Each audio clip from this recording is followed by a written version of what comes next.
मैं देवेंद्र प्रमुख के पास चलूं उससे पहले दो बात कहूंगा। समाजवादी पार्टी को जो काम खुद करना चाहिए था, अगर वो ये कहती हम पिछड़े और दलितों के लिए काम करते हैं, वो तो किया नहीं अशोक भाई। अब ये कह रहे हो कि उसके नाम पत्थर पे महाराजा सुहेलदेव राजभर नहीं लिखा। महाराजा सुहेलदेव के नाम से ही लोग प्रसिद्ध हैं, समझ गए। अब वो राजभर हैं कि राजभर में भी कोई और गोत्र है कि क्या है, वो ओम प्रकाश राजभर जाने।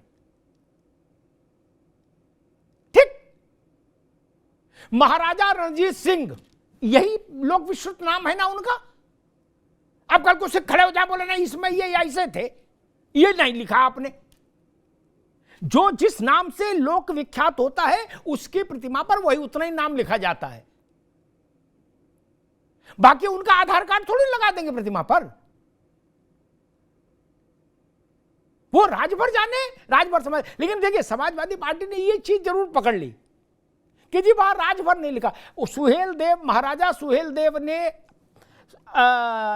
सालार गाजी को मारा युद्ध में, ये इतिहास में है। महाराजा सुहेलदेव राजभर ने सालार गाजी को मारा ऐसा नहीं लिखा, इसलिए बात हिंदी में समझ लो। वो राजभर रहे होंगे, अच्छी बात है, लेकिन वो पूरे देश के श्रद्धा के केंद्र हैं। इसलिए समाजवादी पार्टी को कम से कम इस एंगल पर मुझे लग रहा है उसको लाभ नहीं होने वाला ना। और दूसरी बात जो महत्वपूर्ण है वो ये कि महाराजा सुहेलदेव ने किसके विरुद्ध लड़ाई लड़ी? मुस्लिम आक्रांता के विरुद्ध। ये ध्यान रखिएगा अशोक भाई, आपके हिचकने की वजह ही ये थी पूरे जीवन। आपने सोचा कि हाथ लगाएंगे तो मुसलमान नाराज हो जाएगा, क्योंकि वो तो गाजी को फकीर बता रहा है, उनकी हर साल शादी करा रहा, दूल्हे मियां उनका नाम है, तो दूल्हे मियां नाराज हो जाएंगे, उनके चेले नाराज हो जाएंगे, तो बोले सुहेलदेव पर पर्दा पड़ा रहने दो। यही ना मसला था। और सुहेल पीडीए की बात हो और सुहेलदेव आपके फोटो में, आपके पोस्टर में, आपके घोषणा पत्र पर नहीं हो अशोक जी, तो सवाल तो उठेगा ना। और एक बात और महत्वपूर्ण कह दूं, फिर राजनीतिक विषयों का जवाब देवेंद्र जी देंगे भाजपा पर जो आपने आरोप लगाए। भारत के लिए लोग ये कहते हैं, अशोक जी की पार्टी भी कहती है कि भारत में हजारों सालों से सवर्णों का वर्चस्व रहा है सत्ता पर। महाराजा सुहेलदेव कौन थे ये तो हमसे ज्यादा अशोक यादव जानते हैं। वो महाराजा थे कि नहीं थे? मैं 50 महाराजा बता दूं, चक्रवर्ती सम्राट 50, उत्तर से लेकर दक्षिण तक, जो आज की समाजवादी पार्टी की पीडीए के लोग थे, लेकिन सपा ने उनका नाम ही नहीं लिया कभी। बिजली पासी कौन थे? अवंतीबाई लोधी कौन थे? चंद्रगुप्त कौन थे? अवंतीबाई लोधी चंद्रगुप्त कौन थे? अशोक कौन थे? ठाकुर थे कि वामन थे? नहीं ना, वो आपके पीडीए के लोग थे।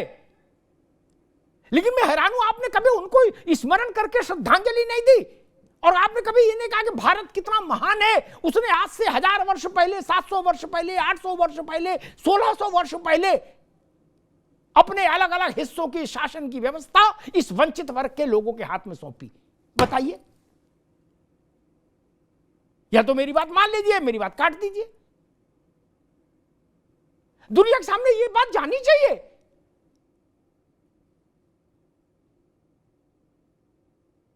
आपने राजस्थान के राज परिवारों को पूरे देश का राज परिवार से सिंबलाइज कर दिया कि केवल ठाकुरों का मसला है। नहीं नहीं भाई, चंद्रगुप्त मौर्य से बड़ा कौन था?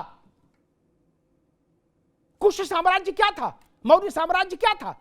गुप्त साम्राज्य क्या था? कुछ लोग समझ सकते हैं ये चमनगंज वाले बनिया होंगे, नहीं, ऐसा नहीं था। यह समझना बहुत जरूरी है। खैर, देवेंद्र प्रमुख जी, दो विषय हैं। ओम प्रकाश राजभर चाहेंगे कि उनकी पार्टी के लिए सीट छोड़ दी जाए, क्योंकि वो कहते हैं कि सीट हमारी है, हम पहले 4,000 से हारे, दूसरी बार हम जीत गए। इसलिए मेरी समझ कहती है कि, मेरी सूचना कहती है कि भाजपा भी चाह रही है कि नहीं, एक बार कुंदरकी पार्ट 2 करके देख ले। एक पश्चिम में किया, एक पूरब में भी कर लें। और इसी के बीच में योगी जी ने जागृत कर दिया महाराजा सुहेलदेव की स्मृति को। हालांकि अशोक जी इस बात से नाराज हैं कि मूर्ति के नीचे महाराजा सुहेलदेव राजभर क्यों नहीं लिखा गया। देवेंद्र प्रमुख। धन्यवाद सर। जिस तरह से मुझे इस डिबेट के निष्कर्ष का आपका मतलब निकला, मुझे सबसे जो अच्छी बात लगी अमिताभ सर वो ये रहा कि आपने ये जो बताया ना, आज इतिहास जो बताया, ये आपके माध्यम से कई लाख लोग रोज सुन लेते हैं कि जिसको देखकर बगलाया जाता है कि ये सत्ता कहाँ कहाँ रही थी। ये सवर्ण की या इस तरीके की बात करके या 15% लोगों का राज 85% का नहीं या ढोना, ये क्लियर होता है। इन चीजों से पता लगता है कि इतिहास क्या चीज है। और ये भारतीय जनता पार्टी और आज हमारा जिस तरीके का गठबंधन है, राजभर जी हमारे साथ हैं सर, ये तो मैं कहूंगा कि एक व्यवस्थित पार्टी है और भारतीय जनता पार्टी बहुत बड़ा संगठन है। कोई भी डिसीजन जो करती है वो बड़ी गहराई के साथ करती है। और अपने जो साथी हैं, विश्वसनीय साथी हैं हमारे, राजभर जी बहुत आदरणीय नेता हैं, बहुत मानते भी हैं हम उनको। और ये पार्टी डिसीजन तय कर देगी कि वहां सीट जो है किस तरह लड़नी है। लेकिन अच्छी बात यह है कि किसी भी कीमत पर यह साबित करना है कि जब हमने कुंदर की जैसी सीट की बात करी, रामपुर की करी, संभल की करी, पश्चिम में जो बाहो मुस्लिम सीट कही जाती थी, उनका विश्लेषण कर डंके की चोट पर वो जीती नहीं है, इतिहास रचा है। तो एक इतिहास सर हम यहां भी रचना चाहते हैं। हम देश की जनता को बताना चाहते हैं कि उत्तर प्रदेश का वो हिस्सा जहां कभी लोग चर्चा करते हुआ डरते थे, वो पूर्वांचल जिसका नाम सिर्फ क्राइम के नाम से या गुंडई के नाम से जाना जाता था, लेकिन आज जिस तरीके के वर्ड आपकी डिबेट में आते हैं निकलकर, वो एक शुद्ध हिंदी भी होती है, उसे सुनकर आनंद आता है और एक एक चीज क्लियर आती है, समझ में आती है कि डिबेट करने का मतलब क्या है। एक भी वर्ड जो है इस तरीके का नहीं है, उसका निष्कर्ष निकाले तो मुझे लग रहा है कि घंटों हम सोचें। आप बहुत कम शब्दों में बहुत अच्छा निष्कर्ष आपने निकाल दिया। मेरे लिए तो इसमें ज्यादा बचा नहीं है। मैं तो अपनी पार्टी की तरफ से ये क्लियरिटी करूंगा सर आपको कि हमारा जो है गठबंधन के माध्यम से राजभर जी के साथ गठबंधन है, बैठकर ये तय करेगा हमारा नेतृत्व और राजभर जी कि वहां लड़ना किसको। निश्चित आपको आश्वस्त है कि वहां चुनाव बहुत शांति के तरीके से लड़ा जाएगा, गठबंधन में लड़ा जाएगा और जीत के लिए और ऐतिहासिक जीत के लिए, जो एक मिसाल के तौर पर 2027 से पहले जिस तरह हमने 24 के बाद जवाब दिया था उपचुनाव में, इस सीट से भी हम एक जवाब जो है वो प्रदेश को बताना चाहते हैं। प्रदेश की जनता का विश्वास जो विपक्ष को दिखाना चाहते हैं कि आप कहां खड़े हैं और आज भारतीय जनता पार्टी कहां है।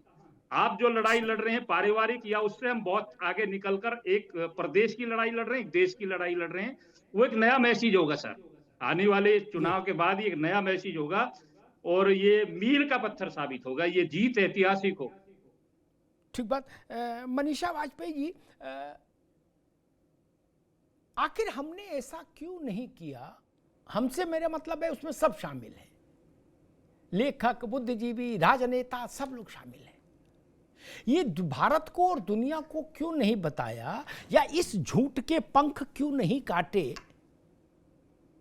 कि भारत में 85% आबादी को केवल सेवकत्व ही मिला, वो सेवक ही रहे, उनके हाथ में कभी राज नहीं आया। जबकि राजवंशों की श्रृंखला, राजा नहीं, राजवंशों की श्रृंखला है उस 85% से भारत में। ये जानबूझ के देश की सामाजिक समरसता के खिलाफ ये जो राष्ट्रीय अपराध हुआ, अभी भी मैं इस अपराध का काउंटर नहीं सुनता हूं। ये ऐसे सेमिनार तो मैं सुनता हूं जहां कहा जाता है कि 15% ने भारत में शासन किया हजारों साल से। क्या हजारों साल बता देते वो लोग? उनको कौन बताए कि दादा अशोक जी हैं बैठे, मेरे मित्र भी हैं, योग्य प्रवक्ता भी है, वो इस बात को हमेशा के लिए जरूर कंठस्थ कर लेंगे। बहुत दूर न जाओ, चंद्रगुप्त मौर्य तक उतनी दूर न जाओ, बगल में देख लो मथुरा, यहां का शासक कौन सा वर्ग था? यादवों का शासन था, यादवों का शासन था। शूरसेन, फिर कंस, और उन्हीं के भांजे थे योगेश्वर कृष्ण। लेकिन कभी आप लोगों ने नहीं कहा कि यादवों का भी शासन रहा है,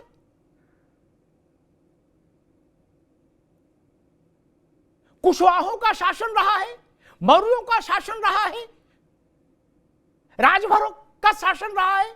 मनीषा जी, कभी बताया ही नहीं गया। ये तो राष्ट्रीय अपराध हो गया ना। हमने ये धारणा बनने दी कि 85% को कभी कमान नहीं मिली, ये झूठ हमने फैलने दिया। मनीषा वाजपेयी,